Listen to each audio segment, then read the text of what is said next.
보통 무일푼에서 다시 일어섰다고 하죠. 송대관 저는 빚더미에서 다시 시작했습니다. 울기도 많이 울었고 삶을 포기하려 한 적도 있었습니다.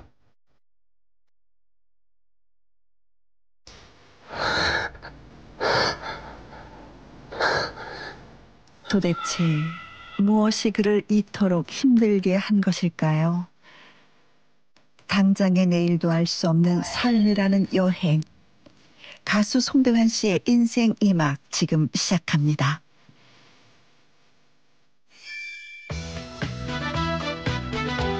송대관 하면 떠오르는 한 사람이 있죠. 바로 가수 태진아 씨인데요. 두 사람이 오랫동안 호흡을 맞추고 있는 콘서트 현장을 찾았습니다. 송대관 태진아 라이브 콘서트가 거의 10여 년 될 거예요. 내가 없을 때는 태진아는 못해. 응? 매일 난 게. 글쎄요, 과연 태진아 씨 생각도 그럴까요? 직접 한번 들어보겠습니다. 송대관 씨의 영원한 라이벌이자 영혼의 단짝으로 불리우는 태진아 씨. 나 끝나고 바로 우리 회장님 오시오. 저희는 허락만 해주신다면. 그래요. 허락해줘. 내가 하라면 이거.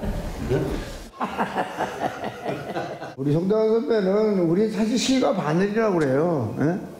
콘서트도 정말 뭐 10여 년 이상 넘게 지금 하고 있는데 송대관 선배가 없는 태진아가 없고 태진아가 없는 송대관 선배가 없다 이렇게 생각했고 그동안에 나보다 가수왕도 먼저 오셨고 10대 가수도 먼저 하셨고 에?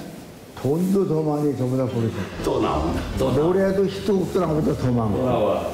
뭘로 내가 형님을 이기겠어.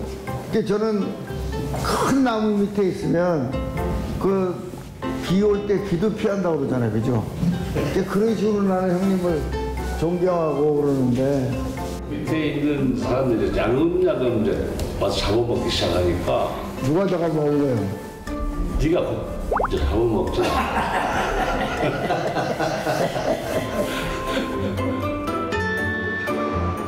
가수라는 이름으로 최고의 자리에 섰던 송대관 씨.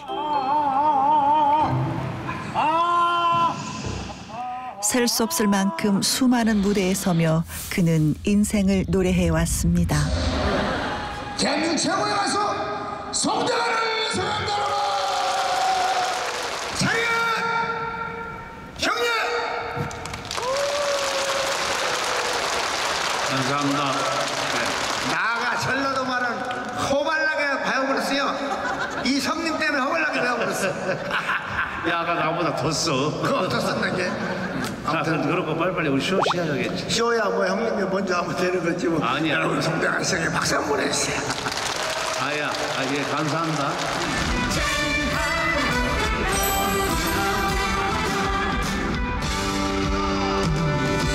꿈을 안고 왔단다. 내가 보았단다. 슬픔도 괴로움도 모두 이겨라. 안 되는 일 없단다. 노력하면 태양처럼 찬란한 그의 인생에 어느 날 비보가 날아들었습니다. 아내의 사업 실패, 사기 사건의 연루, 고소까지 당했던 송대관 씨. 그로 인해 그의 인생은 벼랑 끝으로 내몰렸습니다. 사업을 이상하게 땅에 대한 투자를 하면서 제 아내가 곤두박질이 치게 됐죠. 곤두박질을 쳤죠. 투자랍시고 땅을 한 6만 5천 평을 사들였는데 팔리지도 않고 이자만 계속 올라가고 그게 안 되려니까 좀 그러니까 이 딴따라한테는 큰 돈은 안 주시나 봐 하늘이. 적당히 먹고 살 수 있는 것만 주는 것 같아. 사건 이후 180도 달라져 버린 그의 삶. 오늘은 12시 넘어 들어오나? 예, 새벽 12시 넘어 들어오고. 달려야 돈이 생기니까 쫓아가야 돈이 생기고 쫓아가서 노래를 불러야 돈이 생기니까 지금 얼마나 내가 마이너스 생활을 하는지 아세요? 굉장히 마이너스가 많이 나 있습니다. 옛날 생각하면 못 살지. 이제 그렇다고 해서 옛날같이 다시 그 고간을 채우겠다는 게 아니고 그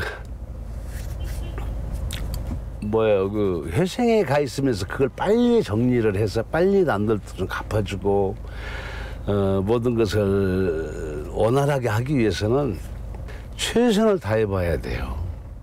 회생 절차 받으실 때 남은 갚아야 될 돈이 대체 얼마씩길래 그런 거예요? 네? 처음에 회생 갔을 때 그 은행 한 군데만 180억이었어요.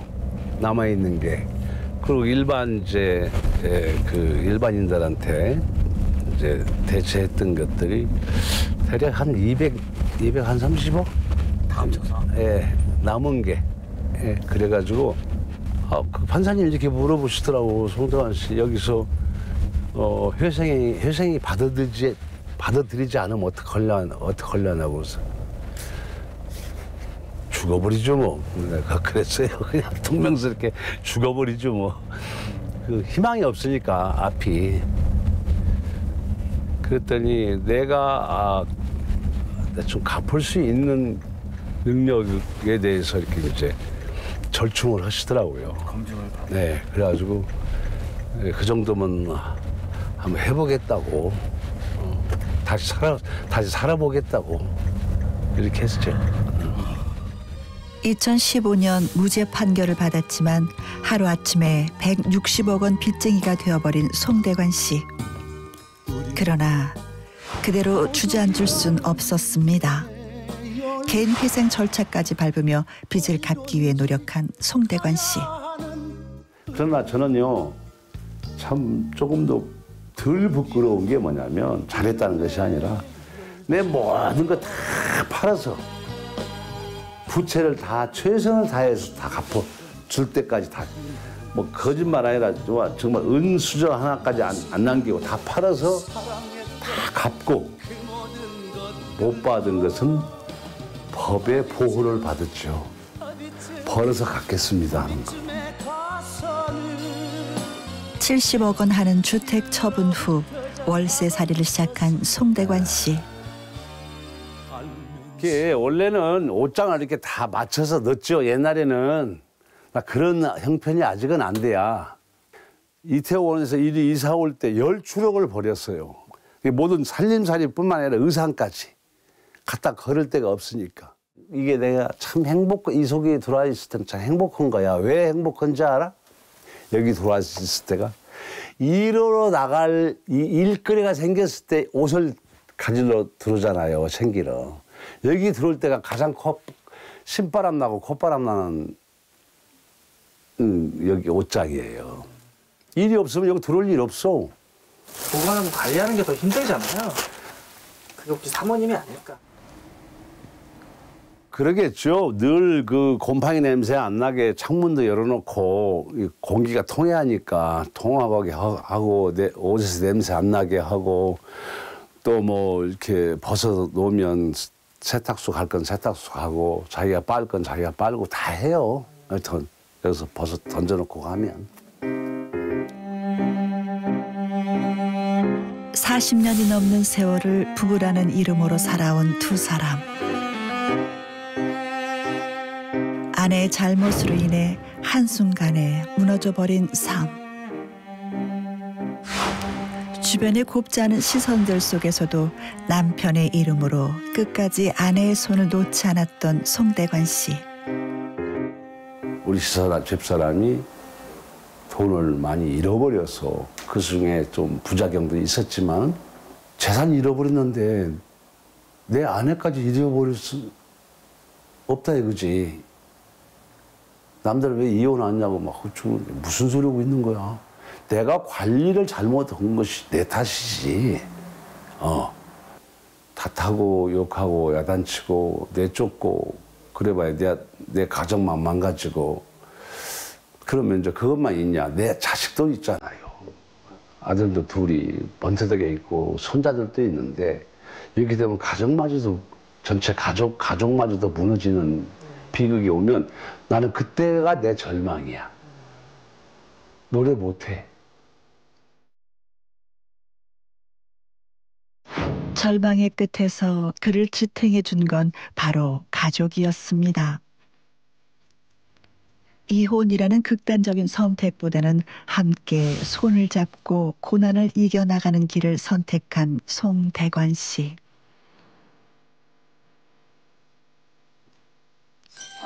그렇게 살아온 4년의 세월, 그에게도 조금씩 다시 희망이 자라고 있었습니다. 아유, 10만 원 왜 이렇게 많아? 아유. 오늘은 그에게 조금은 특별한 날입니다. 여보, 당신, 아니 진석이 방 말이요. 의자랑 그 탁 테이블이랑 그거 어떻게 하는 거야? 버릴 거야. 그것도 보내게. 여기는 월세? 월세. 예, 여기서 한 4년 살았죠. 160억 원이라는 빚을 지고 시작한 월세살이. 뒤 돌아보지 않고 앞만 보며 달려온 시간. 그렇게 4년 만에 부부는 월세방을 떠나갑니다. 바로 이 방인데 4년 전에 의자도 하나도 없이 그냥 덩그러니 어떻게 여기를 찾아 들어왔는지 월세로. 우선 월세방이 있으니까 월세를 이제 얻어서 들어왔는데 앞에 암담했죠. 과연 내가 살아야 하나? 이렇게 좌절, 이렇게 끝나야 하나? 한치 앞도 보이지 않던 그를 더욱 힘들게 만들었던 수많은 루머들.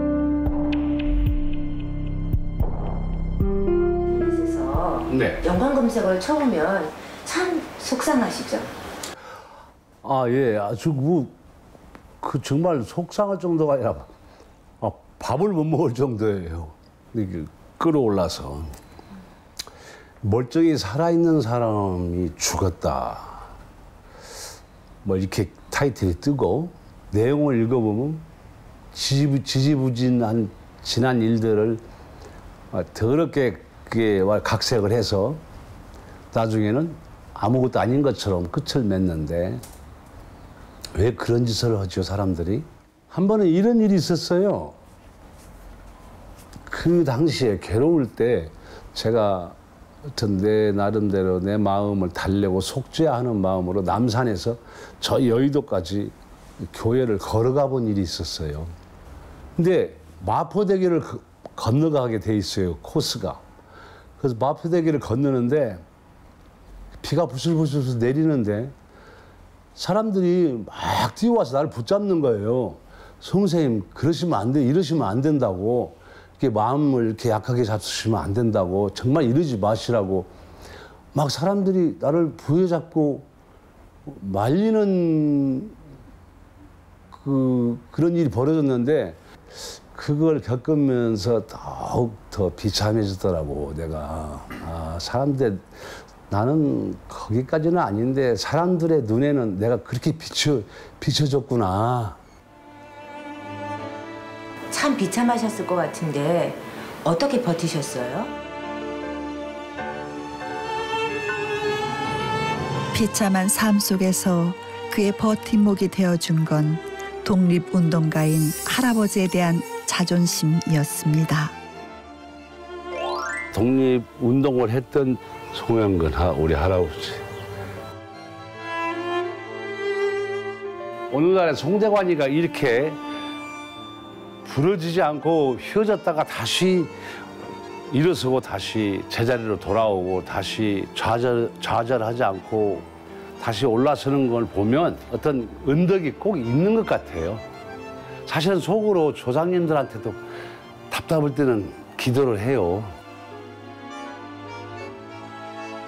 독립운동가의 후손, 그 자랑스러운 이름 앞에 조금 더 당당하고 조금 더 떳떳하고 싶었던 송대관 씨. 희정이라고 하는 저희 아버지 이름이 있죠. 우리 할아버지가 독립운동을 했던 독립유공자라는 얘기를 한 지가 불과 그렇게 오래되지 않아요. 왜요? 예. 왜냐하면 내가 나 자신이 그렇게 떳떳지 못한 그렇게 떳떳한 상황은 아니었기에 그러니까 속으로 자랑스럽게만 생각했지 내가 그걸 떠들고 다니지는 않았어요. 굉장히 훌륭하게 살아오신 할아버지고 자랑스러운 할아버지인데 할아버지가 투옥되시고 갖은 고문을 다 당하시다가 끝내는 폐인이 돼갖고 나오셔서 돌아가시는데 그 이후로 모든 그 재산도 다 몰수 당하고 집안이 아주 폐가 망신된 집안이 됐지요. 그 속에 손자인데 제가 뭐 기억은 없습니다. 너무 어려서 그런 건 없고 아버지의 솔직히 말씀드리면 오늘 처음 얘기해 주지만 6.25 때 행방불명이 되셨어요. 뭘 어떻게 하셔서 돌아가시는지도 저는 너무 모르고 어려서 묘도 없고 아버지에 대한 그가 흔적이 없어요. 가수 송대관 씨의 할아버지인 애국지사 송영근 선생. 그는 1919년 3.1운동 당시 태인에서 태극기와 독립선언서를 배포하며 독립운동에 앞장선 분이십니다. 이렇게 역사 속에서 남아 알 수 있는 할아버지와는 달리 아버지에 대한 기억은 조금도 남아있지 않습니다. 한국 전쟁 당시 잠시 집을 나갔던 아버지는 그대로 행방불명되고 말았습니다. 그렇게 아버지 없이 가족들은 하루가 멀다 하고 가난과 배고픔에 싸워야 했는데요. 어디 뚜렷한 게 좋은데 한 군데 없이 시름시름 평생을 앓으셨어요. 아버지를 대신해 집안의 가장이 되었던 어머니.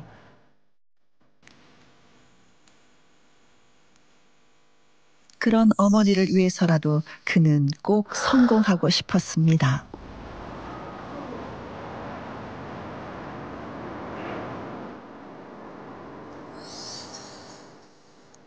스물한 살 청년 송대관 씨는 성공이라는 두 글자를 마음에 품고 차표 한 장을 손에 든 채 서울로 향했습니다.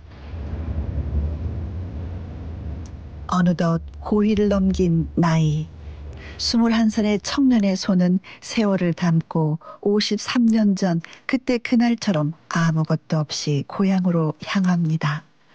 뭐 오고 가고 결혼은 가끔씩 왔다 갔다 하지만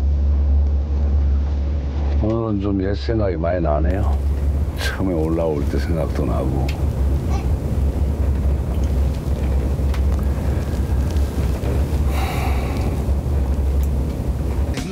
가난을 벗어날 수 있는 유일한 희망이라고 생각했던 서울행. 어느 날 제가 독하게 맘먹었어요. 내가 여기에서 이렇게 남의 집 가서 일을 하고 이 밥을 먹고 사는 것이야 입에 풀칠을 할 수 있지만 언제 이 고생을 끝을 맺을 날이 없다. 이렇게 살기는.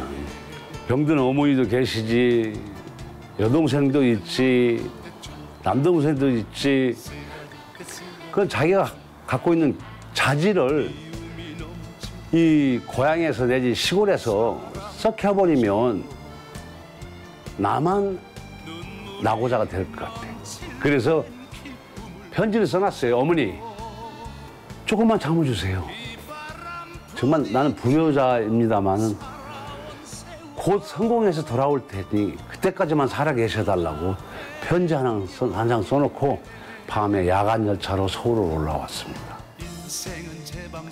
그 모진 풍파를 다 견디고 살아온 이 마당에 이제는 어떠한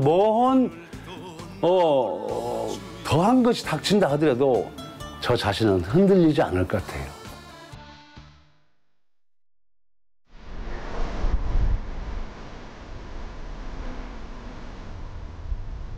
그에겐 어머니의 품과 같은 고향.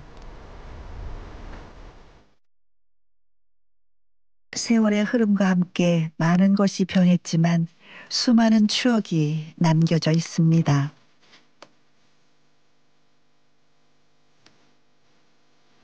고향에 올 때면 송대관 씨가 꼭 들르는 곳이 있다고 하는데요.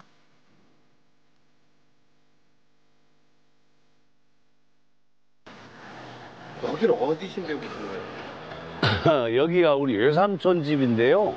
근데 나는 이제 아버지 얼굴도 모르잖아요. 어려울 때, 힘들 때 외가살이를 했어요. 항상 지금도 내 걱정만 하고 사시는 외삼촌이에요.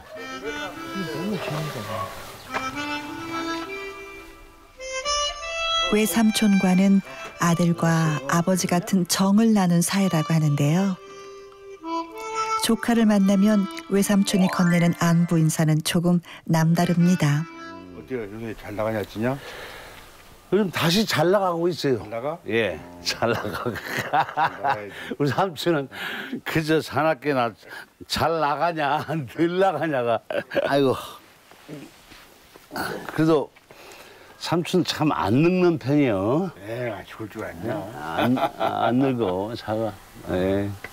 저는 외삼촌. 나한테는 외삼촌이고 아까도 말씀드렸지만 참 아버지 같은 외삼촌이라 참 삼촌만 이렇게 쳐다보면 이제는 그냥 서글퍼져 조금.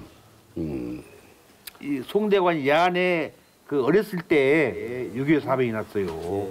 사변이 나가지고 그 가정이 그냥 동서남북으로 그냥 뿔뿔이 전부 다 이렇게 가족이 헤어졌던 그런 한때가 있었거든요. 그때 내가 야를 데리고 내가 학교 교원 생활을 했으니까 가서 학교 주의 기숙사 숙직실 거기에서 자취 생활을 했지 둘이. 그 총각이 나를 데리고 그 오지의 학교에 갔는데 내가 따라가니까 사람들이 수군거리는 거야. 아, 저 어린 총각이 뭔 벌써 저렇게 큰 아들이 있냐고. 내가 기억나는 게 그 학교에서 크리스마스 때가 왔는데 학교회라고 그러나? 학예회. 예, 학예회 발표할 때 내가 그 대표 연설을 했어요. 삼촌이 저 뒤쪽에 앉아갖고 그렇게 서글프게 우시더래. 응? 그렇게 눈물을 흘리더래요. 왜 힘들고 아픈 기억들은 세월이 흘러도 지워지지 않는 걸까요? 고생 많이 했어요. 그런데 그때 참 고생도 좀 한 것도 지금도 기억력이 생생하지만은 그때 고생도 좀 했어. 아버지의 정을 몰랐던 송대관 씨를 아버지의 마음으로 품어준 외삼촌. 정말로 나한테는 부모 같은 사람이다. 삼촌 맛있는 거 사 먹어. 뭘 그거 줬어? 좀 말고. 이런 거 받은 내가 부담 가지 않아? 아니. 아들이 아버지한테 뭘 이렇게 주시는 것 같아요. 어쩌면 삼촌이 없었으면 나 공항으로 갔을지도 모르잖아. 다시 보면. 외삼촌이 아니었다면 달라졌을지도 모를 송대관 씨의 인생. 저 같은 경우도 그 얼마나 그 어려운 그 가장이 없는 집안은 폐가잖아. 한때 전 식구가 다 흩어져 버린 때가 있었어요. 그때 그 삼촌이 나를 데리고 간 거야. 그러니까 내가 눈물을 아무리 안 울으라고 해도 눈물이 떨어질 수밖에 없었던 것은 내가 그러잖아요. 삼촌이 없었으면 내가 고아원에 갔을지도 모른다고.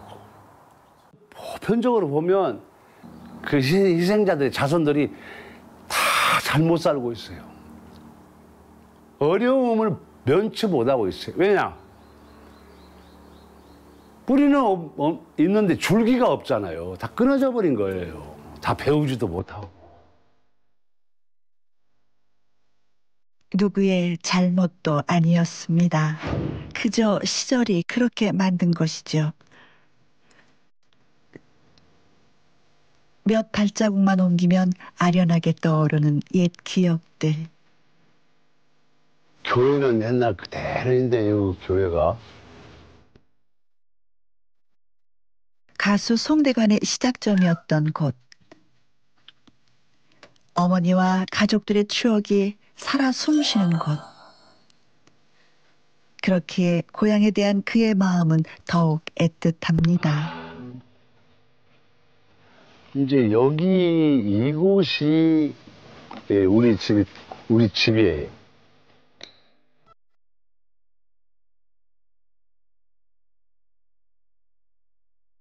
아, 그때는 초가였죠. 근데 엄청 큰 초가집이에요. 아주 그 좋은 고향인데 거기서 또 세상적으로 세상을 잘못 만나서 집안에다 폐가 되어 버리고.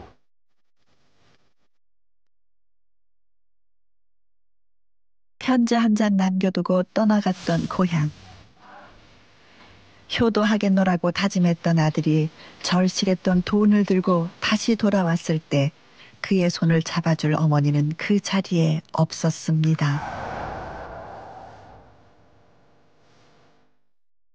한 2년 남짓 돈이 좀 생겨. 근데 지금으로 말하면 한 몇백만 원 정도의 돈이 생겨서 내려갔지. 가니까 아무도 없어. 내가 살던 집에 식구가 다 흩어져 버렸어. 갔을 때 어머니가 안 계시고 모든 집이 없어져 버렸을 때 참 무너져 내리는 자식으로서의 그 책임감 같은 것을 다 못하고 이런 지경이 왔구나 하는 걸 느꼈을 때 너무 가슴 아프고 속으로는 많이 울었죠.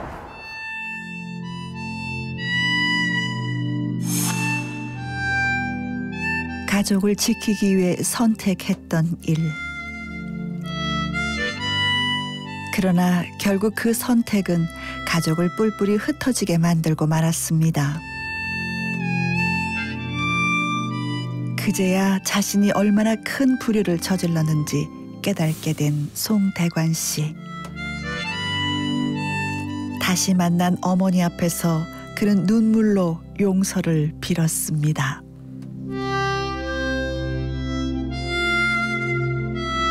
어머니 연락처를 찾아서 이제 어머니를 만나게 됐죠. 참 웃으면서 얘기하지만 그렇게 해서 내가 어머니한테 찾아가서 용서를 빌고 돈도 드리고 그러고 나서 어머니 모시고 왔지.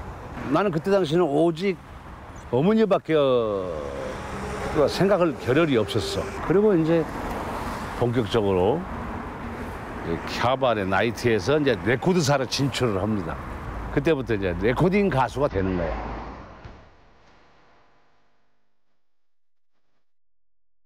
마음의 짐을 내려놓은 후 가수 송대관 씨 앞에는 꽃길이 펼쳐지게 되었는데요. 송대관의 노래입니다, 이게. 색들락. 작사 송대관. 자신의 젊은 날을 그리듯 써내려간 가사. 33살 때 내가 이걸 창작을 했다는 거. 내가 작사를 해서 내 손으로 어느 그 자취방에서 썼다는 거. 송대관.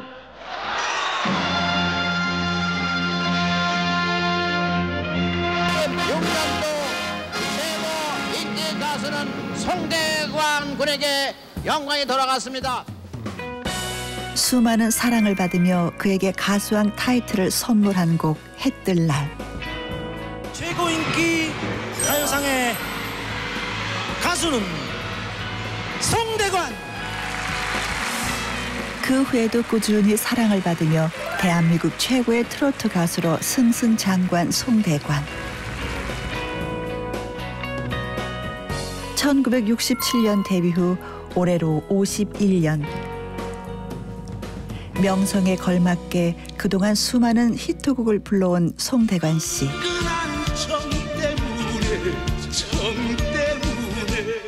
차표 한 장 손에 서민의 삶을 노래하고 쿵짝 쿵차자 쿵짝 내 박자 속에 모두의 애환을 위로하는 방송 홀로 드라마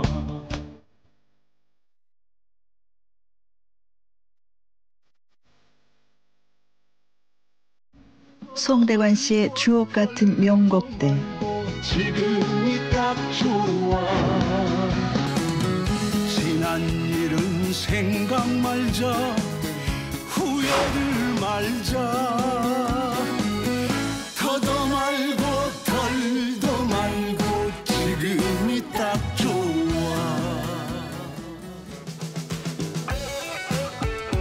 송대관 씨와 마음으로 통하는 사람. 그 유명한 옥경 씨가 저기 있네. 옥경아. 바쁜 와중에 동생 태진아 씨를 보기 위해 시간을 냈습니다. 나 지금 배가 굉장히 고픈데 기왕이면 네가 갖고 와.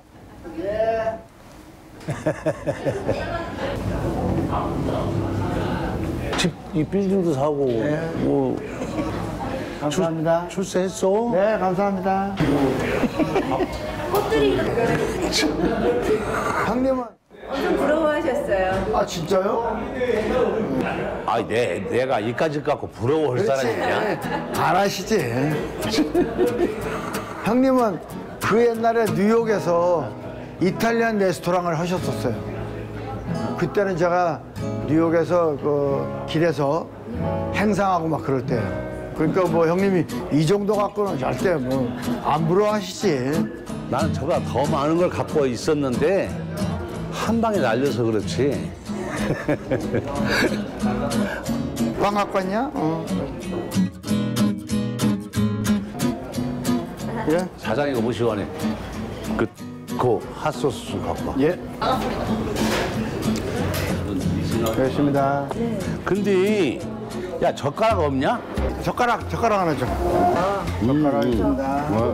그리고 가루 체이스 있으면 좀 달라고 해봐. 한꺼번에 말을 안 하시고 한 번만 해.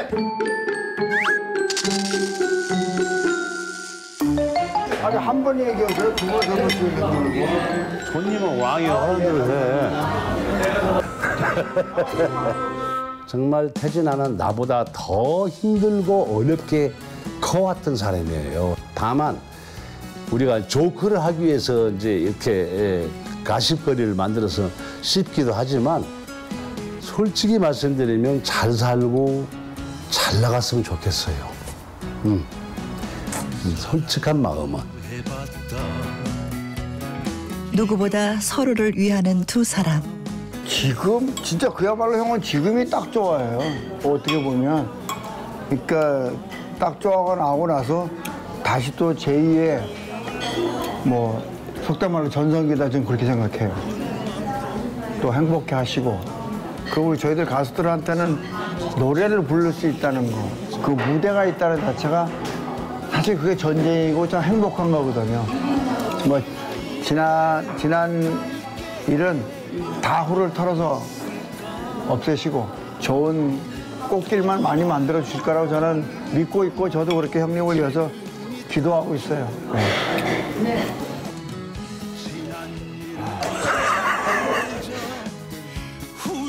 뒤 돌아보지 않고 오직 앞만 향해 달려가고 있는 송대관 씨.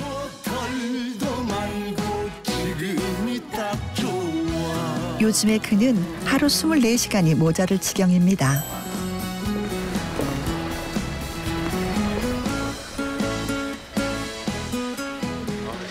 무슨 어디 행사를 가시는데 옷을 이렇게 잔뜩 싸들고. 일하러 가죠. 이게 일복이에요, 일복. 너무 바쁘셨죠? 몇 년 동안 계속. 예, 안 바쁘려면 안 바쁠 수도 있는데 상황이 많지. 지금 긴급 상황이거든요.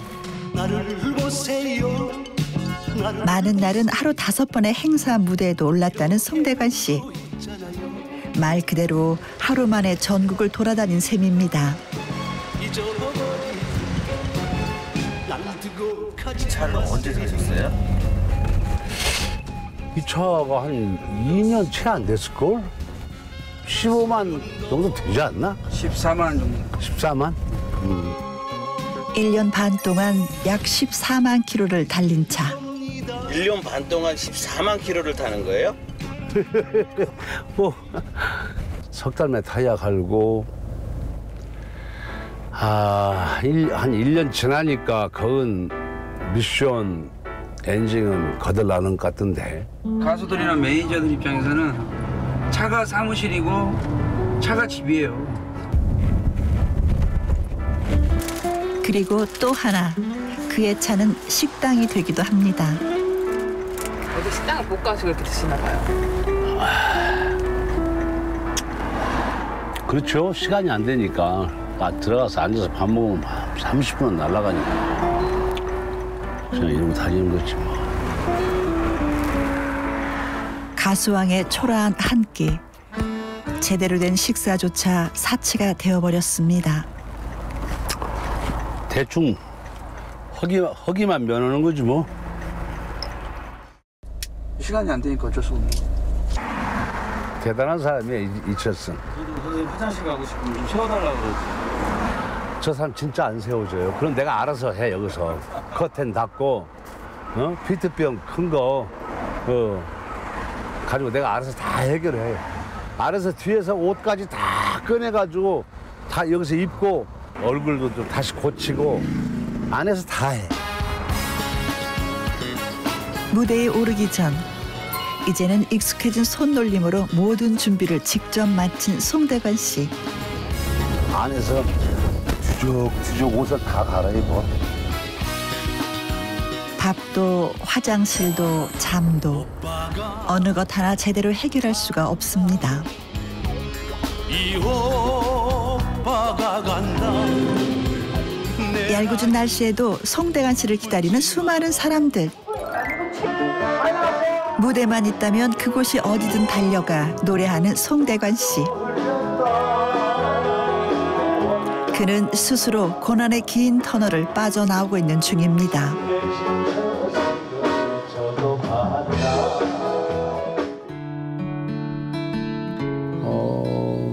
10년여에 걸쳐서 갚으라고 법원에서 명령이 떨어졌던 회생을 거의 90%를 다 끝냈어요. 다 갚았고. 4년 동안요? 네, 4년 동안. 운도 좋았죠, 뭐. 잘 안 하는 공연도 닥치는 대로 했으니까. 심지어 사각계장만 있으면 올라서서 노래 부르고 그랬으니까요. 자존심 내버리고. 그래서 빨리 남한테 갚아줘야 할 빚도 빨리 갚아줘야겠고, 나로 인해서 고통받는 사람이 있으면 빨리 해결해줘야 하고. 그래서 그런 것들을 열심히 하다 보니까 일이 굉장히 딴 때보다 일량이 더 많았어요. 그 막연함도 있었지만 운도 좋은 것 같아요. 운도 좋고 하는 일마다 다 목표를 달성하고 하니까 되더라고요. 달려보자. 하늘이여 힘을 주소서.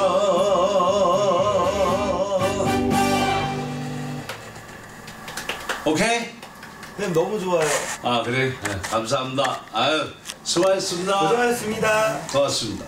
선생님 노래 보면 그 선생님의 인생 묻어있다? 이런 생각이 들어요. 네, 거운 인생을 노래했죠. 그래서 그런지 몰라도 내 인생은 쓰게 삽니다. 쓰디써. 좌절했다가 다시 일어나고, 좌절했다가 다시 일어나고 그런 인생을 거듭보고 살고 있어요. 그리고 한 번 더는 그 낙오자들한테 그냥 여기서 포기하지 말고 한 번 더 뛰어보자. 그러는 말이야. 나 절친들, 좀 형제처럼 지내는 절친들인데, 여기는 우리 고영대 회장, 또 여기는 윤백근 회장, 나를 많이 좋은 길로 이렇게 늘 밀어주고 하는 아주 절친들이야. 어벤져스 부럽지 않은 송대관의 절친들. 자, 한번 낚아봅시다. 그럽시다. 예.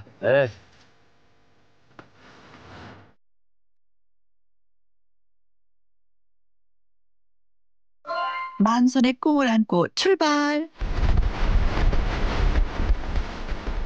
야, 바다다, 바다다, 바다다.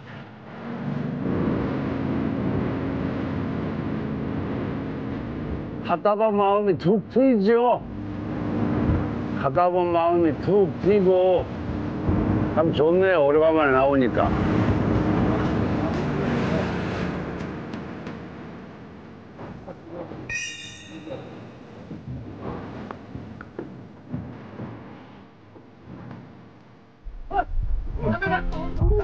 우와. 이야. 이렇게 큰 것도 있나? 우럭이? 영대네 고향에 오니까 고향 사람만 물어주는구만. 어?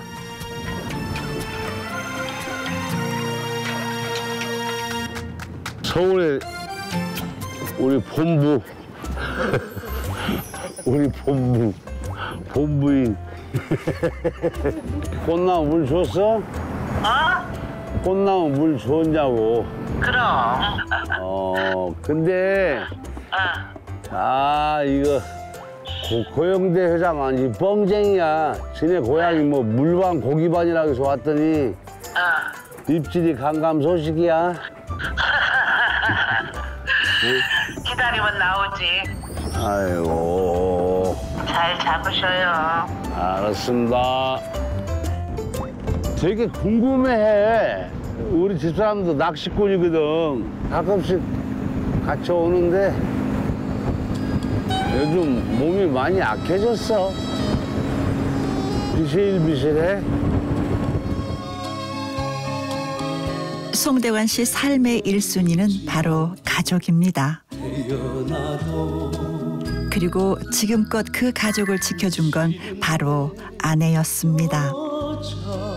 오늘 얘기했지만 그 사람의 희생 없이 오늘 제가 이 자리까지 오진 못했어요. 저는 그냥 노래가 좋아서 노래를 따라다니면서 노래를 부르는 그런 세월을 보냈지만 저 사람은 혼자 외롭고 긴 세월 고통 속에서 보냈던 날들이 너무 많았어요. 저 사람은 나한테 보상받아야 할 일이 참 많습니다. 저는 그렇게 생각해요. 예. 또 제 마음을 또 더 슬프게 했던 게 있어요. 제 아내도 이 세상을 그냥 떠나버리려고 작정을 했더라고요. 그래서 제가 그 낌새를 알고 집을 며칠 나가 있는 동안에 누누이 문자를 보내서 그리고 그렇게 마음 약한 짓 하지 마. 그러면 나는 더 힘들어져.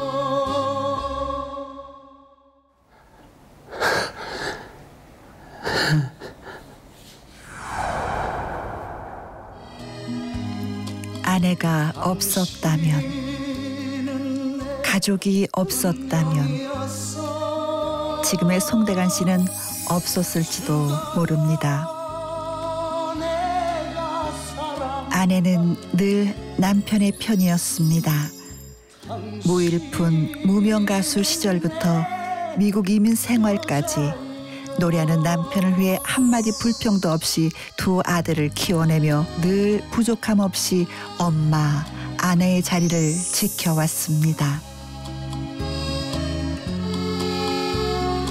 그래가지고 어느 날인가 다시 돌아왔더라고요. 무슨 일을 저지르지 않고 다시 돌아왔다는 것만으로도 나는 감사하더라고요. 그래서 둘이 한동안 한 2년 정도 여행도 가고 강원도도 가고 그리고 둘이 다니니까 그동안의 그 고통스러웠던 돈에 얽매여서 그 시끄러웠던 그런 것들이 삽시간에 다 뒤로 밀려나가고 우리 둘만의 생활이 시작되게 돼서 너무 더 감사해요.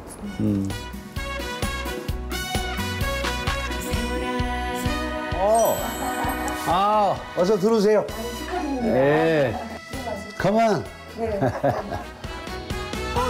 4년의 월세 생활을 끝내고 얼마 전 새 집으로 이사한 송대관 씨.